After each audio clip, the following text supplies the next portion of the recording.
India के prime minister Narendra Modi ने तो दहशतगर्दी पर अच्छा खासा लेक्चर दिया है। क्या हमारे शहबाज शरीफ साहब को नरेंद्र मोदी ने कहा कि टेररिज्म हमारे पड़ोसियों की तरफ से आते हैं, तो शहबाज शरीफ का जवाब था, लेक्चर तो नहीं दिया है। शहबाज शरीफ को उनके अपने परछाई से मुलाकात करवाई है। इंडिया के लोगों को स्कूल्स में टेक्स्ट बुक्स में मुसलमानों से नफरत करना नहीं सिखाते, जबकि पाकिस्तान में हिंदुओं से नफरत करना सिखाते हैं। यूएसए से आई हैं, तो यूएसए के अंदर कौन सी कौम की ज्यादा रिस्पेक्ट देखी आपने, पाकिस्तानीज की या फिर इंडियंस की? इंडियंस की। देविक जी, मेरी ऑडियंस जानना चाहती है क्या फेस्टिवल्स मनाने की फ्रीडम मिलता है आपको पाकिस्तान में? डिपेंड करता है आप कितने अमीर हो, कौन से एरिया में रहते हो और कौन से शहर में रहते हो। शेर के सामने गधा बैठने से पहले थोड़ा सा हिचकिचाता है। के अलावा पाकिस्तान कोई भी रिक्वेस्ट करेगा, इंडिया नहीं मानेगा। क्यों? आपके पाकिस्तान के पूरे गधेड़ों की फौज को पता था कि ये एक वीडियो कॉन्फ्रेंस। इधर तो आप मस्जिद के बाहर भी शाम की नमाज पे AK-47 लेके खड़ा होता है पुलिस वाला। ताकि आपको कि हम कहीं ना कहीं किसी तरीके से इंडिया का मुकाबला कर सकते हैं मौजूदा सिनेरियोस को देखते हुए? हाँ, अभी तक तो लगता नहीं। नमस्कार दोस्तों, जय हिंद। ऐसा हिंदुस्तान शो में आपका स्वागत है। दोस्तों, SCO यानी संघाई कॉरपोरेशन ऑर्गेनाइजेशन, जिसकी तीसरी मीटिंग हुई और इसके अंदर इसके मेंबर देश, जिनमें प्रमुख रूप से इंडिया, चाइना, रसिया, पाकिस्तान और भी मेंबर्स हैं, और इसी साल ईरान भी SCO का परमानेंट मेंबर बन गया है। लेकिन इस मीटिंग की खास बात यह रही कि इस दफ़ा SCO को चेयर इंडिया कर रहा था। इसकी अध्यक्षता इंडिया के पास थी। आपको ये याद होगा कि पहले ये मीटिंग इंडिया के अंदर फिजिकल होनी थी, जहां पर SCO के मेंबर्स के प्राइम मिनिस्टर को इंडिया आना था। लेकिन इस मीटिंग के कुछ हफ्ते पहले ही भारत ने SCO अध्यक्ष होने के नाते इस मीटिंग को वर्चुअल रखने का फैसला किया, यानी सभी देशों के हेड अपनी अपनी बातों को इंटरनेट के जरिए रखेंगे। तो वीडियो के अंत तक जरूर देखें और अपनी राय कमेंट में जरूर बताएं। पाकिस्तान के प्राइम मिनिस्टर जो हैं शहबाज शरीफ वो एसपीओ की मीटिंग के लिए जा रहे हैं इंडिया, लेकिन अब पता चला कि वो इंडिया नहीं गए बल्कि वो एक वर्चुअल मीटिंग थी जो कि अभी कुछ देर पहले ही हुई। क्या कहेंगे आप उस मीटिंग के हवाले से? इंडिया के प्राइम मिनिस्टर नरेंद्र मोदी ने तो दहशतगर्दी पर अच्छा खासा लेक्चर दिया है। लेक्चर तो नहीं दिया है। शहबाज शरीफ को उनके अपने परछाई से मुलाकात करवाई है हमारे भारत के प्रधानमंत्री ने। दूसरी चीज, मैं आपको एक और बात बता दूं कि ये चीज शहबाज शरीफ को और आपके पाकिस्तान के पूरे गधेड़ों की फौज को पता था कि ये एक वीडियो कॉन्फ्रेंस, सबको पता। समिट हुई है, SCO के समिट के अंदर बहुत सारी कंट्रीज के वज़ीर-आज़म आए, उसके अंदर पाकिस्तान के और हमारे पड़ोसी मुल्क इंडिया के भी वज़ीर-आज़म आमने सामने हुए। तो गाइस इसके ऊपर एक बात हुई जो कि बहुत जरूरी, बहुत पूरी दुनिया के वर्ल्ड मीडिया ने इसको कवर किया। गाइस, हमारे शहबाज शरीफ साहब को नरेंद्र मोदी ने कहा कि टेररिज्म हमारे पड़ोसियों की तरफ से आते हैं, तो शहबाज शरीफ का जवाब था कि भाई हमारे अपने हालात बहुत खराब है, हमने टेररिज्म कहां से करवानी है, और इस तरह की बातें करने लगे। वर्ल्ड मीडिया इस पर मजाक बना रही है। SCO के समिट के अंदर बहुत सारे मुल्कों के जो प्राइम मिनिस्टर्स हैं उनकी मीटिंग होती है, तो वर्चुअल मीटिंग हुई है पाकिस्तान की, इंडिया की।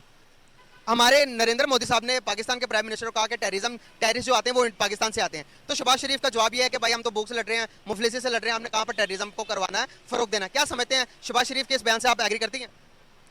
हाँ, मैं एग्री कर रही हूँ इस बात से कि जाहिर है कि हम खुद भूख से लड़ रहे हैं, तो टेररिज्म तो नहीं हो सकते ऑफ कोर्स। और ये भी उनकी गलत बात है कि आपके जो नेबर्स होते हैं वहाँ से टेररिज्म शुरू हो रहा है, सरासर गलत बात है ऑफ कोर्स।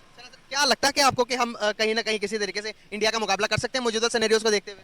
हाँ, अभी तक तो लगता नहीं। नहीं लगता। बोला हम मुंबई में अपने मैचेस नहीं रखवाना चाहते, क्योंकि पाकिस्तान की हिस्ट्री रही है कि शिवसेना ने आके उधर गंद किया है। इंडिया ने उस चीज को ऑनर किया। इंडिया ने कोई बहस नहीं की। इंडिया ने बोला ठीक है, हम आपका कोई भी मैच मुंबई में नहीं रखेंगे, ठीक है।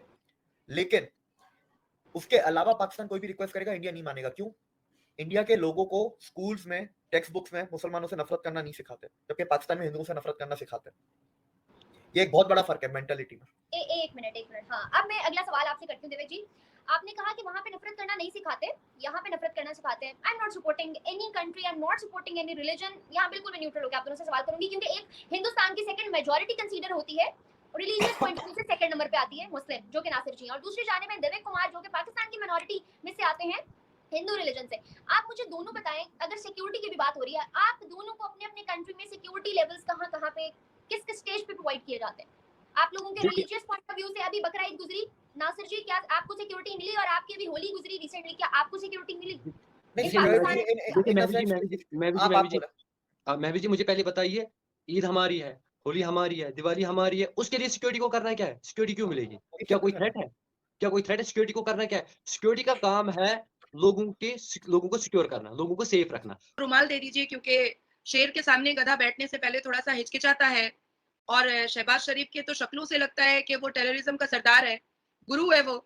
तो मुझे लगता है कि भारत के प्रधानमंत्री को जिस हिसाब से बात करनी चाहिए और उनका जो एक ऑरा रहा है और उनका जो एक स्पीच का तरीका रहा है, उन्होंने उस हिसाब से ही बात की है। और क्योंकि हिंदुस्तान अब पूरी दुनिया में सर्वप्रथम है, पिछले 9 साल में हिंदुस्तान ने बहुत सारे अचीवमेंट्स देखे हैं।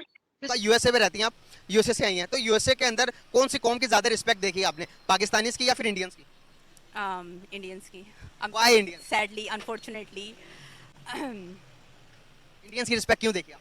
क्या वो ईमानदार ज्यादा हैं? नहीं। फिर उनकी रिस्पेक्ट क्यों है? अब मैं इतना खुल के तो नहीं कह सकती। खुल के आपको बताना पड़ेगा, नो इशू, आप बता सकती हैं, कोई मसला नहीं। नहीं, मुझे लगता है बहुत ज़्यादा ओपन बात हो जाएगी। आप बेफिक्र होकर बताएं, चलाना मैंने या मुझे इशू होगा, आपको कोई इशू नहीं होगा। नहीं, मुझे भी लगता है कि जो हमारे यहाँ होता है, जो हमारे यहाँ माइनॉरिटी से जुल्म करते हैं वो लोग, जो माइनॉरिटीज को प्रॉब्लम्स फेस करनी पड़ती है वहाँ पे, वही आइडियोलॉजी पूरी दुनिया में होगी। ऐसा कुछ भी नहीं है। आपने अभी आइडियोलॉजी की और माइनॉरिटीज की बात की, हमें दूर नहीं जाना पड़ेगा। देविक जी हमारे साथ मौजूद हैं। देविक जी, इनकी बातों का क्या जवाब आपके? Do you agree with him और not? I totally agree with him कि इंडिया में देखें सिक्योरिटी नहीं, जहाँ बड़ी लार्ज गैदरिंग्स होती हैं वहां पर ट्रैफिक पुलिस को लगाया जाता है कि रश ना हो, दूसरा एंट्रेंस पे लगाया जाता है कि वो भीड़ ज्यादा बढ़े ही ना, कंट्रोल क्राउड हो, ठीक है, इतनी सिक्योरिटी होती है। मैं इसको सिक्योरिटी तो नहीं बोलूंगा, मैं इसको इवेंट मैनेजमेंट बोल सकता हूँ, मैं इसको सिक्योरिटी कैसे बोलूँ? इधर तो आप मस्जिद के बाहर भी शाम की नमाज पे AK-47 लेके खड़ा होता है पुलिस वाला, तो सिक्योरिटी किसको चाहिए? What about your holy and your नहीं, हमें नहीं दी जाती, हमें कोई भी नहीं दी जाती। देविक जी, मेरी ऑडियंस जानना चाहती है क्या फेस्टिवल्स मनाने की फ्रीडम मिलता है आपको पाकिस्तान में? डिपेंड करता है आप कितने अमीर हो, कौन से एरिया में रहते हो और कौन से शहर में रहते हो, ठीक है। डिफेंस में है ना तो हम रोड पे निकल के भी बना लेंगे, अगर हम उसी कराची के छोटे एरिया में रहते हैं तो फिर हम मंदिर के कंपाउंड में जाके बनाएंगे, और हम किसी रूरल एरिया में रहते हैं तो हम लोग घर के अंदर आंगन में सैंड में बनाएंगे। कि चले अगर इंडिया के प्राइम मिनिस्टर के साथ पाकिस्तान के प्राइम मिनिस्टर की कोई बातचीत होगी तो शायद इन दोनों मुल्कों के दरमियान कशीदगियां कम होंगी और ताल्लुकात में बेहतरी आएगी। लेकिन अनफॉर्चुनेटली हमें कुछ और ही देखने को मिला। नरेंद्र मोदी साहब हमें उस पर तनकीद करके चले गए दहशतगर्दी पर, और हमारे प्राइम मिनिस्टर जो है वो कश्मीर के मुद्दे को लेकर रोते रहे।